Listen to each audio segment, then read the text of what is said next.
Allez-y. Alors du coup, ici on a le bouton marche arrêt, le bouton power.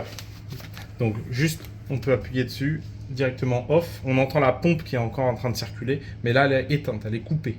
C'est juste on a une post-circulation de la pompe. Et d'ailleurs qui va se stopper assez rapidement. Elle est réglée à 2 minutes normalement. Donc bouton marche arrêt.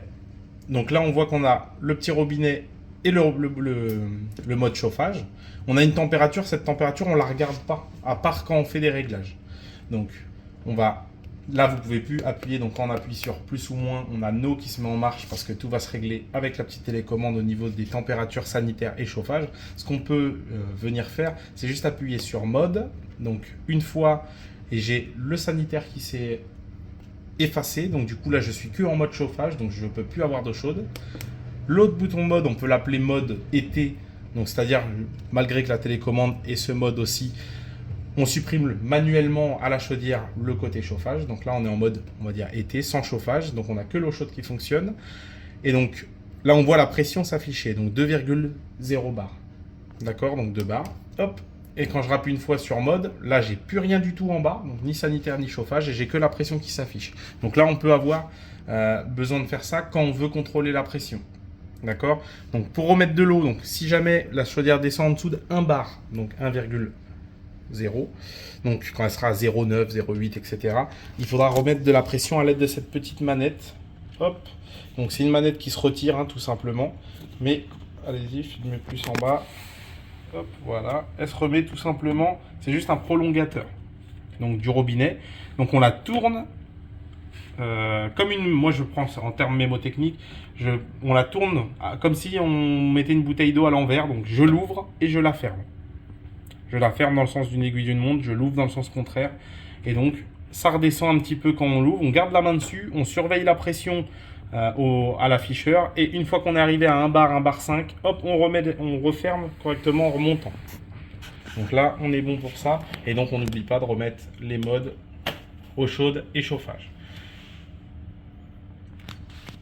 Pour ce qui est de la télécommande, donc elle est en veille, et donc là en appuyant juste simplement sur une touche, ça s'affiche. On a le jour, la date et l'heure. Donc ça, l'heure, on n'a pas forcément besoin de le changer en mode été parce qu'on n'aura pas forcément de chauffage, donc de programme chauffage en marche. Donc menu, chauffage, ok. Et donc du coup là je peux activer mon chauffage, donc activer ou désactiver tout simplement. Donc là je fais retour pour l'instant. Programme. Ok, et là je peux définir mon propre programme. Donc c'est-à-dire lundi par exemple, hop. Donc là on va partir de minuit. Donc minuit à 6h30, mais ça va pouvoir bouger. Donc déjà de minuit, je vais gérer ma température. Donc par exemple, pour une journée standard, là en ce moment on dit 19 la journée, mais en général c'est 19 la nuit. Là on est en mode économie on va dire, mais je vais quand même mettre ce mode là. Donc 19 de minuit à 6h30 pour le moment. Et ça je peux le basculer, donc je peux mettre moins. Donc je peux mettre 6h, 5h, l'heure que je veux. Donc en général c'est 6h. J'appuie sur OK. Et ensuite de 6h jusqu'à l'heure que vous voulez. Hein, encore une fois, on peut complètement le changer. Là je vais mettre 21 degrés. Et ensuite je peux régler cette température. Je peux régler l'horaire. Donc c'est-à-dire si je veux que ça démarre à 6h et que ça coupe à 8h, juste à mettre 8h. Et ensuite je vais remplir mes autres cases. Tout simplement.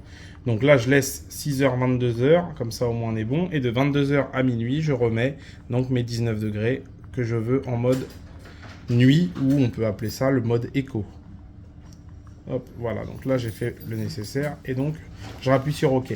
Si on veut garder le même programme, imaginons qu'on travaille le même jour, on peut faire le même jour, par exemple le lundi, et je travaille exactement aux mêmes horaires que le programme que j'ai fait le lundi à jeudi. Je peux copier un jour à copier lundi, et après à copier vers, et ensuite je choisis. Là pour l'instant, moi je vais mettre lundi à dimanche. Comme ça, au moins, on a toute la semaine de régler à 6h, 22h, pardon, à la même cadence tous les jours. Donc là, je suis bon, je fais retour, et ensuite, je vais pouvoir régler mon eau chaude. OK, température, et là, je fais plus ou moins, tout simplement. Donc là, j'ai mis 50 degrés, c'est en départ appareil. Donc c'est ce que la chaudière va fournir en départ de chaudière. Donc ça ne sera pas forcément la température qu'on aura au robinet, même si la salle de bain est assez près. Donc voilà, hop, hop, et j'appuie sur OK, et puis voilà, j'ai terminé. Super.